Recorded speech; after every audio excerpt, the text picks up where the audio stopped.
Welcome to Talk Art. I'm Holly Van Hart, and I'll be your host as we delve into the fascinating world of Silicon Valley's finest artists. Talk Art is sponsored by Silicon Valley Open Studios. Every year, during the first 3 weekends of May, hundreds of local artists open up our studios to the public. To learn more, please visit svos.org.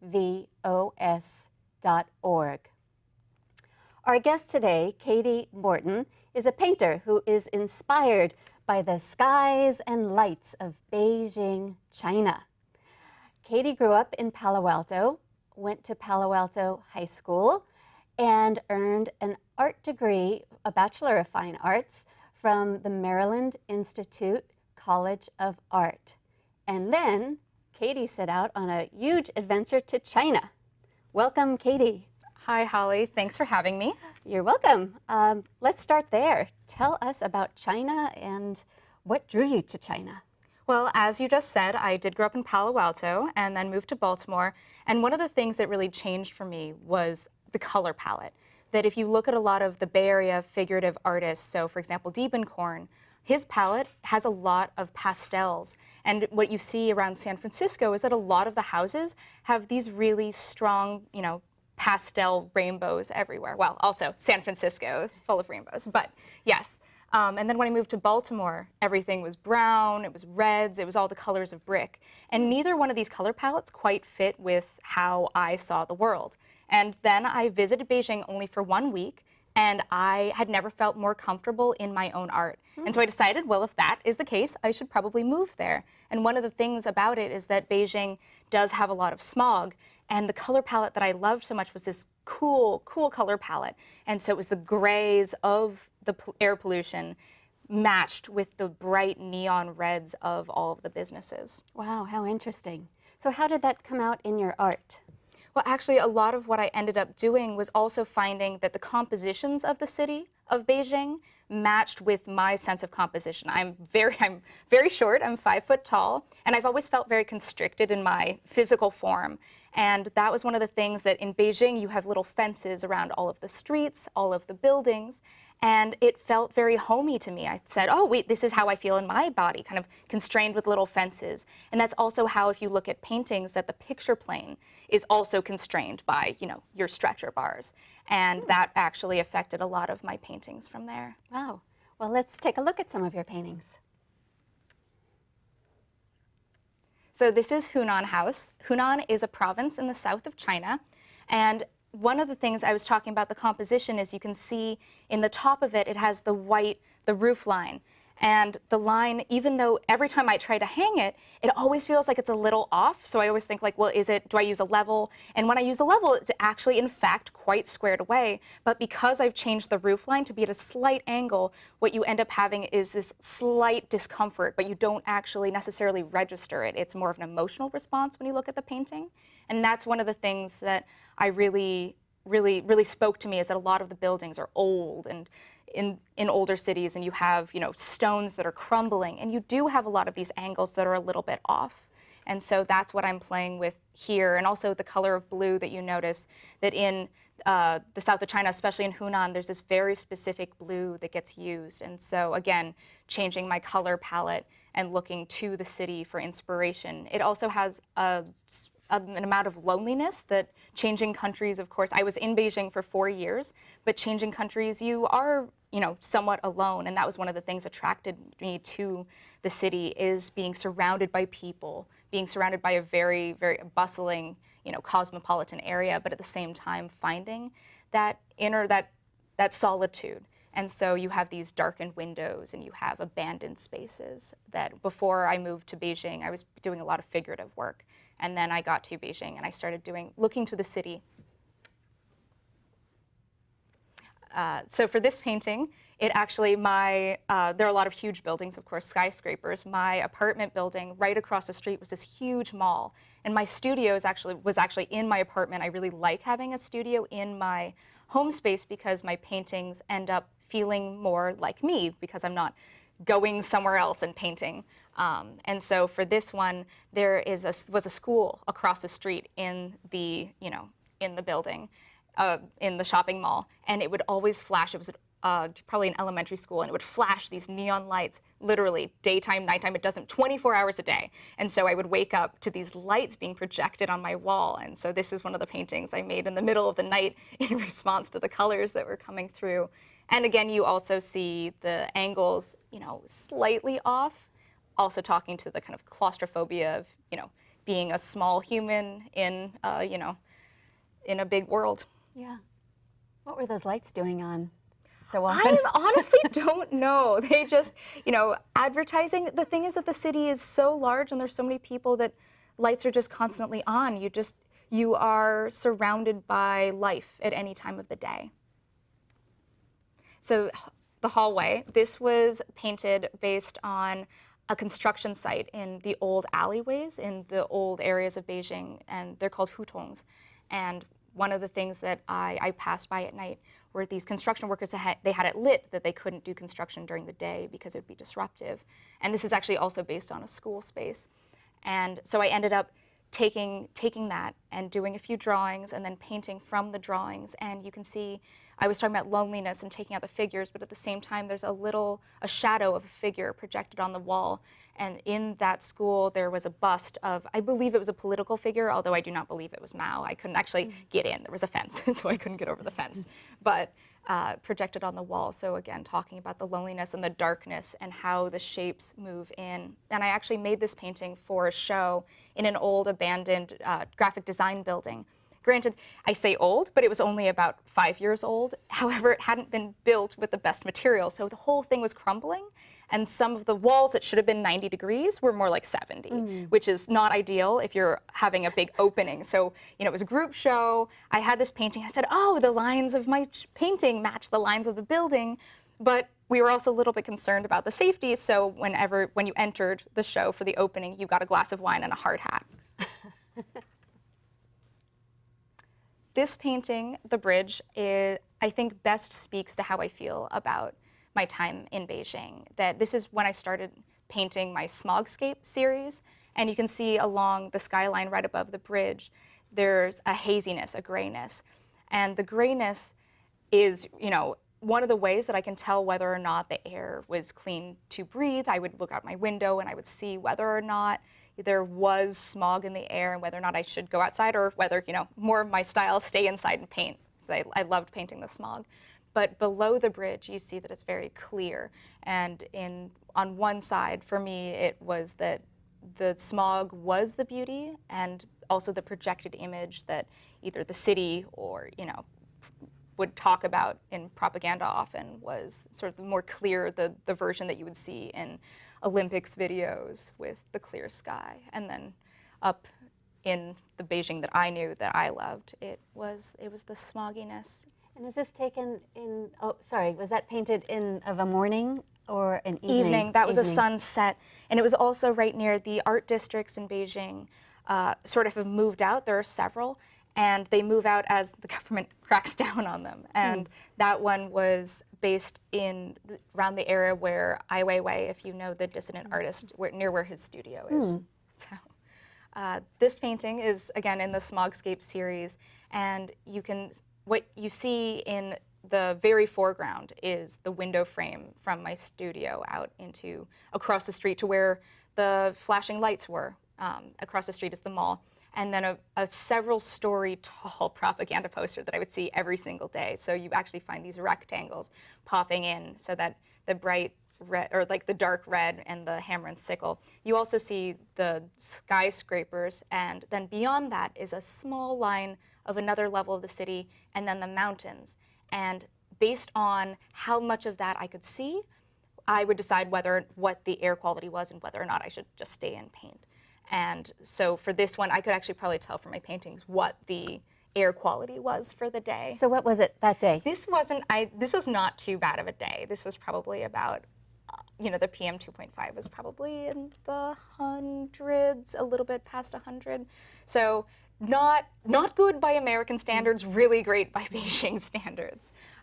But I love the smell of coal, so no complaints. I love Beijing. This is, again, out of the same window, and you can see that gray rectangle is the same propaganda poster. And this was not a good day. You can tell that you cannot see anything really beyond the shopping mall right there. So this was, you really can tell. I have many in this series, and you can really tell what my experience was like based on these. Then when I came back after the 4 years, and I started doing larger, more in-depth paintings. This one is based on the smaller smogscapes that I had, again with the rectangle of the propaganda poster, and playing with, there are kind of lines of small neons at the bottom below the propaganda poster before you hit the road, and the idea that playing with how the air affects the lights, and the fact that the city really is, with these neons, they are, alive. They're calling to you. It's the way that food is described in China is very much, this flavor plus this meat, and it just always makes your mouth water. So, yeah. This is based out of the previous art district. So not the one where Ai Weiwei is. He's a little bit farther out. The one before that. So 798, right near where I lived, and you can see again some of the similar compositions to what I was dealing with in my other paintings, and then a face that gets carved out of the bushes, giving the city a bit of a voice. Wow, very beautiful work, Katie. Thank you. Tell us about your process for making these paintings. So it actually changes a little bit. I end up doing drawings and paintings from life a lot, and then sometimes I end up doing my paintings from my drawings. One of the things that I did when I was in art school was make master copies, and a master copy is essentially you go and you look at either a photo of a painting done by a master artist, or you go to a museum. When I was in art school, we would go to the National Gallery, and I'm not sure if you've ever seen this, but sometimes you'll have, artists will get an easel and they'll be painting there, and you'll think, well, how on earth did they get there? But I was one of those people, and it was great if you ever get the opportunity. So one thing I started doing was doing my own drawings of masterworks. So this was actually, I went to the Bonnard show at the Legion of Honor in San Francisco, and I was really curious. One of the things I want to do from master copies is learn how the artist thinks, what the composition, what the colors are like. And so what I was really interested in was the fact that we normally, when we see paintings, we see a rectangle, right? We see four corners, and here he wasn't dealing with that format. So how does he deal with that? And you can see how the mountains end up mirroring the top of the canvas. And I was really curious, right, again, how he works with these color palettes. And so this is another painting, a couple more paintings that he did. And again, very different palettes, but still his work. And it's really interesting what you learn, because when we look at art, we look at it for what? A few seconds. When we go to a museum, there's so much to take in, and even if we're taking a photo, even less time. And so I started to draw this, and I didn't actually know what I was looking at. And I drew, there's a woman here looking down, and I couldn't tell what I was drawing until I'd drawn it. It's a dog. She's looking at her dog, and I had no idea I was looking at the painting, but I couldn't even tell. So master copies can teach us a lot. So I figured if I can do it for, artists like Bonnard, I can do it for myself. This painting, or this drawing, is what inspired the hallway where there was the construction painting with the bright lights. Mm-hmm. And I was talking about that shadow from the bust, and here it is. But you notice that there are actually figures from the construction work, and I decided that based on my drawing, I didn't like how they worked, so I took them out for the final painting.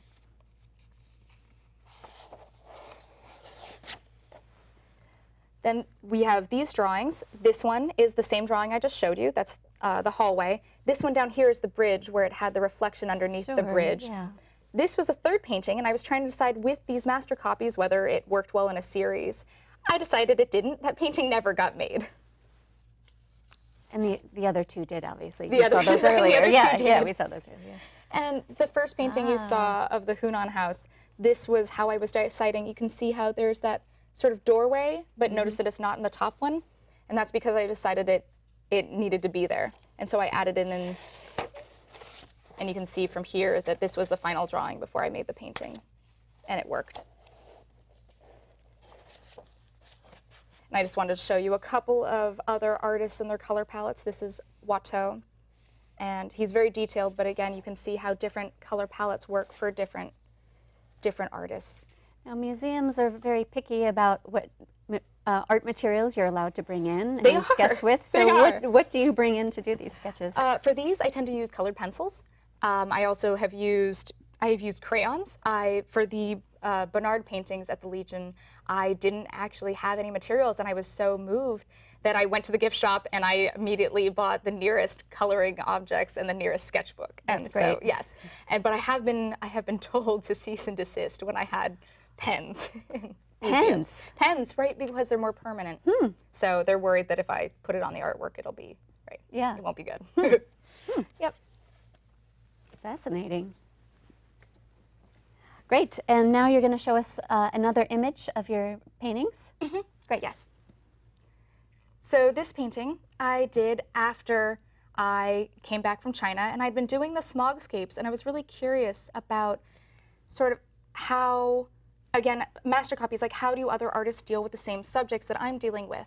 But the thing is that when you look to artists who are dealing with atmospherics and dealing with smog, you get Turner, you get Manet, you get Monet, you get, or Bellows, and what happens is that they're old enough that they don't have the neons. So you do get the smog, you get industrialization, but you don't have the bright lights. So the only place I could find this was in sci-fi films. So I started looking to sci-fi films to really inspire the same ideas. And so this is a painting that I did. It's 3 different heads. I'm not sure if you can tell, it's very abstracted. And in the top one, there's atmospheric, so the pink background is kind of hazy around him. The middle one is the darkness that's eating into the face. And then the third one, it's a young woman smoking a cigarette. And so her face is mostly obscured. And I really liked looking to these dystopian, futuristic spaces for inspiration. Great. So we've seen your finished paintings and we've seen your initial sketches. What happens in between? Well, in between, you get, and this is in the same line as the sci-fi film or master copy inspired painting I just showed you. And this is from one of my favorite films, Fantastic Planet. And it's inspired by that. And what I really loved is that you have a narrative going on, that you have a young mother and her child, and you have sort of the alien figures. And the alien figures have been playing with these human vermin, in essence. And it ends up killing, or the mother doesn't survive. And so one of them takes on the human child as a pet. And so looking to these sci-fi films started getting me interested in how do the societies work together, as well as just, I thought it was just going to be about atmospherics, and then it became a lot more. That is a lot more complex. Right. Yeah. And also the fact that with these, you end up having a narrative that gets formed within the painting that normally when you look at a painting, it's just one image. And what I love about having these multiple panels is that you end up having multiple images that people look at back and forth. So it actually creates a conversation within one piece. Yeah, And tells a story. Exactly, yeah. And the same here, that I've noticed that a lot of the imagery in these dystopian spaces end up using kind of the same tropes. So in the top you have a computer screen and how the imagery works across mediums. Fascinating. Great. And now we get to see a few more finished paintings. Yeah, what comes out of them. So what you see in the next painting is actually, that's 2 paintings. This is based on 2 paintings that I did in this previous inspired series, and I overlaid them. So it was looking at the imagery and how do filmmakers or painters or artists in general deal with the subject matter of the unknown, right? The future you have in sci-fi, it's a bunch of people trying to talk about something that no one knows, right? You're talking about an unknown future.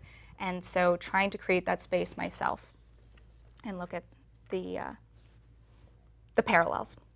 And then in this painting, you have 3 different films, or 3 different film-inspired images. And I found it really interesting that, again, with this, we don't know what is to come. And it's really funny because we only are equipped with that which we know. And so if you look at a lot of sci-fi or dystopian futures, you see these suns, these orange suns, because that feels scary and futuristic to us. But you see it across the board in these, and also talked a lot with my sunsets and sunrises in Beijing, that it was dealing with these skyscapes and looking at how those work together. Kind of going full circle. Yeah, exactly. All of it comes full circle. I'm constantly looking at sketchbooks. I'm constantly looking at, I take notes along the way. My sketchbooks are half image, half writing, and so a lot of these are inspired by notes I wrote to myself a long time ago. So Katie, you're an artist and you also work in a gallery. So tell me how that might influence your art or your art making. So the gallery I work in right now is fantastic. It's actually run by an artist, and so you can actually really see the art, the artistic eye in the way that the artwork is laid out or how it's chosen. One of the things that artists do a lot is go to, residencies. That a residency is where you go to a program. It's like summer camp, but for adult artists. And then you get a studio, you have visiting artists who come give lectures, and you just sit and paint. And so one of the things that I ended up doing was I went to this program, this amazing program, Vermont Studio Center in Vermont, right outside of Burlington. And they didn't have a group show, and I really wanted to see how the different artists work together. So I ended up curating a 30-person show while I was there. And it included not only artists that were at the residency, but also artists that were in the community itself. And I have always been very interested in the way that curation happens. That when you go to a museum, you don't really notice the curator's hand. Yeah, it's an art in itself, isn't exactly. it? Yeah. And ideally, they do it invisibly, right? And ideally, you are moved from painting to painting because they make sense together. But yes. Yeah. So how did the curating influence, if at all, influence your art after doing that? It actually changes how I think about my series. That before I started doing curating, I didn't know how to make several paintings in one vein. And now when I look at my paintings, I think of them as a body of work. And so the paintings that I was showing you with the 2 panels are a body of work, or you have the smogscapes are a body of work. And so with each one, you learn from each painting and what to do for the next one. Great. And so what do you have coming up next, Katie, with your art? Coming up next, I am actually working because I have been doing a lot of figurative work in Baltimore. I am trying to marry those two together, that I have a series that I'm working on putting my figures into these futuristic spaces, and with the futuristic spaces trying to play with a lot of the things that I learned during the interim. So are these sci-fi figures or human figures or both? Human figures. Okay. They're definitely human figures, and a lot of them playing with art historical stories. So, for example, if you look at Greek stories like Leda and the Swan, you see done over and over, or even Rembrandt has done so many Greek myths, but playing with stories that are basically art historical parentage, what we've kind of come into, and almost like fairy tales, museum fairy tales. And are we going to see any threads of your China experience in those paintings? Definitely. There's always a heavy dose of China, and that I hopefully intend to go back there in the future. We shall see. But I definitely felt my art all of a sudden made a lot of sense while I was there. And you've been back for a few years from China. So how did your art change once you came back? When I came back, I ended up doing a lot of, mostly the sci-fi pieces, but I started painting on paper. So when I was in China, I was working on canvases, and when I was in art school, I was working on canvases, but all of the paintings that I was showing you on the easel are all on paper. And one of the really nice things about working on paper is that it's portable. And because I'm working with oils, I'm not sure, have you ever, you also make art, but you're working with oils? On canvas. Oils on canvas, right, but you have to prime the canvas first. Exactly, and so the same thing, that being very careful that if I don't actually prime the surface of the paper, the oil will just eat into it and completely disintegrate. And so I take a layer of acrylic underneath, but I use a clear acrylic. Okay. Because a lot of my work is very physical and very material based, and so I really love the texture of the paper and the color of the paper. And with the paint, a lot of my paintings are very physical, or very three-dimensional with the paint. And so I'm not sure how much you can see from some of these, but with the smogscapes, they're very they're very thick paint. And I couldn't see that. Yeah. Right. And so I'd always leave the window open because I was painting at home.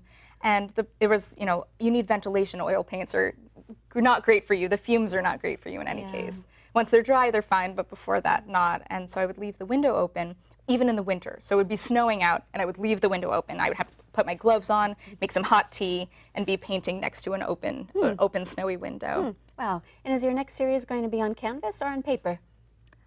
Half and half. I'm working on both. I'm also working on a series of drawings and trying to bring the master copy format into a bigger format. So making large-scale drawings that then become paintings. And so as you picture this, now with your curatorial hat on, as you picture this in a show, would you have the canvases and the paper work side by side? Yes, yeah. I definitely would. I think that they all work really well together. I'm really glad that I've had the different kind of experiences throughout my time, but I'm trying to sort of bring it all together now as one voice. Yeah, very cool. So the work on paper is not like just a sketch for the later work. It is a full painting in itself, and same as the works on canvas are. Yes, it definitely is. And it has been a very exciting process learning to work on paper that, especially in art school, I was always taught how to paint on canvas, but working on paper, having to stretch paper because paper likes to warp. And so I was carrying, when I was at the residency, carrying 8-foot long wooden boards down the street on my own, and people must have thought I was absolutely crazy because then I was stretching 4-foot or 5-foot pieces of paper on the boards and getting it wet so it becomes taut, and then priming it and then putting the oils. So there's a whole process to it that I had to learn from scratch, but we've gotten there, trial and error. There were a lot of mistakes along the way. And very quickly, one last question is applying the oil paints to the paper, does it feel much different than applying it to canvas? It does. It feels very different. When you apply to canvas, because the canvas really has a tooth, and so the paint gets caught in it, but on the paper, it sort of washes on very differently. Like very smoothly. Ah, great. Wow, how fascinating. Well, Katie, thank you so much for being here and sharing your amazing artwork with us on Talk Art. Oh, thank you so much, Holly.